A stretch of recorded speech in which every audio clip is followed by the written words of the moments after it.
नमस्ते मित्रों, आज मैं आपको राजस्थान सरकार की चिरंजीवी स्वास्थ्य बीमा योजना के बारे में बताऊंगा। ये योजना गरीब, सामान्य या धनी अर्थात हम ये कह सकते हैं कि समस्त राजस्थान निवासियों के लिए एक वरदान के रूप में आई है। इस वीडियो को देखने के पश्चात आप इस योजना को पूर्ण रूप से समझकर इसमें पंजीकृत हो सकते हैं या यूँ कहें कि आप इसमें अपना रजिस्ट्रेशन करवा सकते हैं। जैसा कि हम सबको विदित है कि संकट किसी को पूछ के नहीं आते हैं। संकट भी अगर बीमारी के रूप में आया है तो पैसा पानी की तरह बहता है और एक साधारण परिवार की तो आर्थिक कमर तोड़ देता है। इस ऐसे परिवारों को धन की हानि से बचाने के लिए हमारी राजस्थान सरकार एक योजना लेके आई है जिसका नाम है चिरंजीवी स्वास्थ्य बीमा योजना। ये योजना समस्त राजस्थान वासियों के लिए एक वरदान के रूप में आई है।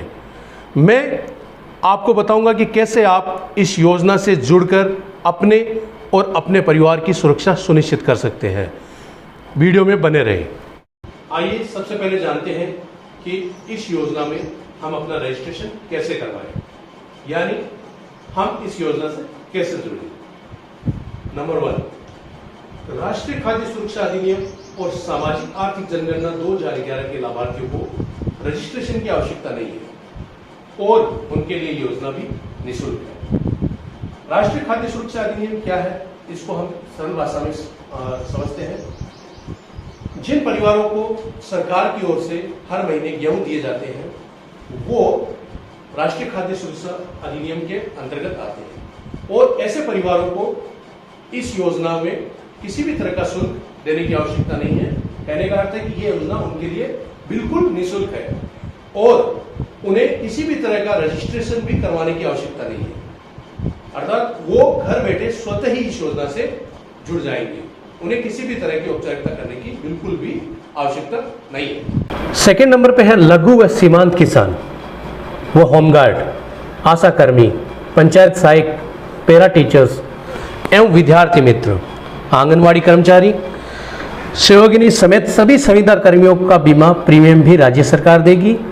इसके लिए इनके भी बीमा निःशुल्क है, इन्हें रजिस्ट्रेशन करवाना आवश्यक है। यहाँ हम समझते हैं पहले लघु व सीमांत किसान। लघु व सीमांत किसान हम हमारी भाषा में कहते हैं कि जिनको प्रधानमंत्री के द्वारा कुछ धनराशि उनके खाते में हर वर्ष आती है। जो छोटे किसान हैं जिनकी भूमि 2 हेक्टेयर से कम है या 2 हेक्टेयर है, वो किसान इसके लिए निःशुल्क है। और उसके बाद आशा कर्मी, पंचायत सहायक, पैरा टीचर्स या विद्यार्थी मित्र, हम कह सकते हैं आंगनवाड़ी कर्मचारी, मतलब कि कहने का अर्थ है जो संविदा कर्मी, सरकार के जो संविदा कर्मी हैं उनके लिए भी योजना निःशुल्क है, लेकिन उन्हें रजिस्ट्रेशन करवाने की आवश्यकता है। या तो वो स्वयं से इस वेबसाइट पे जाके रजिस्ट्रेशन करें या नज़दीकी ई मित्र पे जाके अपना रजिस्ट्रेशन करवाएं। रजिस्ट्रेशन करवाना अति आवश्यक है, ये पॉइंट आप नोट करके रखो कि उनको रजिस्ट्रेशन करवाना है। अन्य परिवार 850 रुपये प्रति वर्ष के मामूली से प्रीमियम पर योजना से जुड़ सकते हैं। अन्य परिवार से यहाँ अर्थ है कि ऊपर जो 2 दिए गए हैं उनको छोड़ के बाकी जितने भी परिवार हैं, जो भी लोग हैं, वो इस योजना में शामिल हो सकते हैं। चाहे वो टैक्स पेयर हो, चाहे कितना भी धनराशि वो कमा रहे हैं, पैसे वाले हैं, वो इस योजना से जुड़ सकते हैं। 850 रुपये प्रति वर्ष एक परिवार के लिए, न कि एक सदस्य के लिए। इस बात को आप नोट करके रखना कि एक सदस्य के लिए नहीं है। एक राशन कार्ड में जितने भी सदस्य हैं वो 850 रुपये के शुल्क के बाद सारे के सारे इस योजना के लिए एलिजिबल माने जाएंगे। अब हम बात करते हैं कि रजिस्ट्रेशन के लिए हमें कौन से दस्तावेज चाहिए या कौन से डॉक्यूमेंट्स चाहिए। रजिस्ट्रेशन के लिए हमें जनाधार कार्ड या यूँ कहें कि भामाशाह कार्ड, या जनाधार के लिए हमने रजिस्टर्ड करवा रखा तो वो जनाधार संख्या या उसकी रिसिप्ट या रसीद। अगर हमने जनाधार के लिए रजिस्ट्रेशन करवा रखा है तो फिर हम सिर्फ आधार कार्ड भी ले जाके इस योजना से जुड़ सकते हैं। जनाधार, अगर आपका जनाधार नहीं बना हुआ है तो इस स्थिति में आप सबसे पहले अपना जनाधार कार्ड बनवाएं। जनाधार कार्ड बनवाने की प्रक्रिया है, उसके लिए आप नज़दीकी ई मित्र पे जाके अपना आधार कार्ड, हस्बैंड वाइफ यानी पति पत्नी की बैंक पासबुक और सभी सदस्यों की एक एक फ़ोटो और राशन कार्ड ले जाकर आप तुरंत अपना जन आधार बनवा सकते हैं और वहाँ से जो रिसिप्ट मिलेगी उस रिसिप्ट की रसीद संख्या से आप इस योजना से जुड़ सकते हैं। योजना के मुख्य बिंदु, योजना के लाभ पे बात करें। The benefits of this scheme. देखिए, ये योजना इंडोर पेशेंट मरीज के लिए है जिनका हॉस्पिटल में भर्ती होकर उपचार करवाना आवश्यक है। इस बिंदु को आप ढंग से समझिए। इस योजना का लाभ किस स्थिति में मिलेगा? जब पेशेंट जो मरीज है वो हॉस्पिटल में भर्ती होगा, मतलब कि हॉस्पिटलाइज होगा, उसी स्थिति में इसका लाभ मिलेगा। ऐसे हम सामान्य इलाज लेते हैं तब इसका लाभ नहीं मिलेगा। हॉस्पिटलाइज होने की स्थिति में ही मरीज को इसका लाभ मिलेगा। सेकंड बिंदु, योजना से जुड़े सरकारी और निजी अस्पतालों में भर्ती होने पर आईपीडी कैशलेस इलाज। सारे गवर्नमेंट हॉस्पिटल्स तो इसके अंतर्गत आते हैं। प्राइवेट हॉस्पिटल्स को लेके ये है कि बहुत से प्राइवेट हॉस्पिटल इस योजना से जुड़े हुए हैं। आप अगर इस योजना का लाभ लेना चाहते हैं तो मरीज को उसी हॉस्पिटल्स में एडमिट करवाएं जो प्राइवेट हॉस्पिटल इस योजना से जुड़े हुए हैं। इस योजना से जुड़े हुए प्राइवेट हॉस्पिटल्स में ही इलाज लेने पे आपको इसका लाभ मिल सकता है। अन्यथा जो हॉस्पिटल्स इसमें नहीं जुड़े हुए हैं वहां पे लेने पे ये योजना वहां पे कार्य नहीं करेगी। तीसरा बिंदु है सामान्य बीमारी के लिए 50,000 रुपये और गंभीर बीमारी के लिए 4,50,000 रुपये तक का प्रति परिवार प्रति वर्ष का बीमा। देखिए, सामान्य बीमारी की स्थिति में अगर पेशेंट को उपचार के लिए एडमिट कराया जाता है तो उसको 50,000 रुपये तक का कैशलेस, मतलब 50,000 रुपये तक खर्च होने का उपचार सरकार करेगी।